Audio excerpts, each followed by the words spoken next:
I still remember the exact moment everything fell apart. The one text that shattered the world I thought we'd built.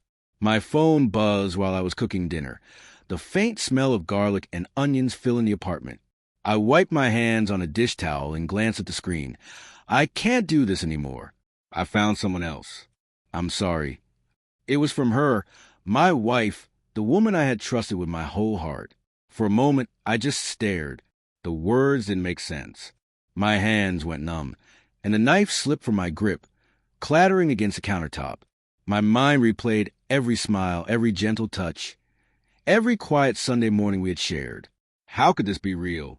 I thought maybe it was a mistake, a wrong number, or even a cruel joke.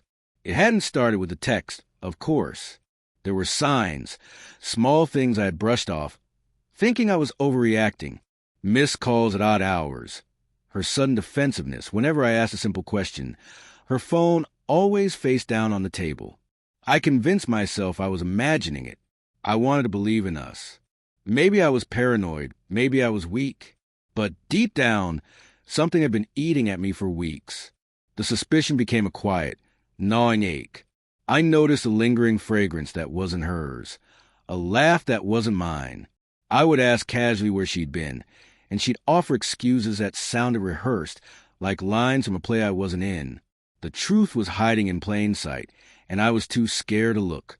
And then the discovery happened by accident. I was charging my phone in the bedroom when a notification popped up. I didn't mean to, but curiosity got the better of me. A message thread opened, her words to him laid bare like a wound I'd accidentally exposed. I wish you were here. I can't stop thinking about you. My stomach dropped. My hands shook. I wanted to scream, to throw the phone across the room, to demand answers, but the words wouldn't come. I sat on the bed, the city light spilling across the floor like a cruel spotlight. Memories flashed. Our first apartment, the trip to the mountains, the night she fell asleep in my arms. Each one now felt tainted, each laugh a mockery. The person I loved had chosen someone else, and I had been blind to it until now. I confronted her that night. I don't remember what came first, the questions or the tears. I just remember standing there, trying to keep my voice steady while my chest felt like it was being ripped open. Why? Was all I could manage. Her eyes filled with guilt, but not sorrow. She spoke slowly, as if weighing every word. I didn't plan for this to happen. It just did. I tried to fight it, but my feelings, they changed. I wanted to argue, to demand her to explain how years of love could vanish overnight, but I felt nothing but a hollow exhaustion. I realized that no explanation could stitch the tear in my heart. I had to make a choice, not out of anger, but out of respect for myself. So I walked away. I didn't yell, I didn't beg, and I didn't cry in front of her. I picked up my coat, grabbed my keys, and stepped out into the night. The cold air hit me like a slap, and I felt a strange sense of relief underneath the ache. I didn't look back. I had loved her with everything I had, but loving someone who doesn't choose you anymore is a kind of self-destruction I refuse to endure. The days after were quiet and sharp. Memories that once brought warmth now stung like frostbite. Her laughter echoed in empty rooms. I would catch glimpses of her in my mind, in the way she used to make coffee, the way she tucked her hair behind her ear, but the thought of her would burn hotter than any grief. I won't lie. There were nights I considered calling, nights I wrestled with the urge to beg for a return.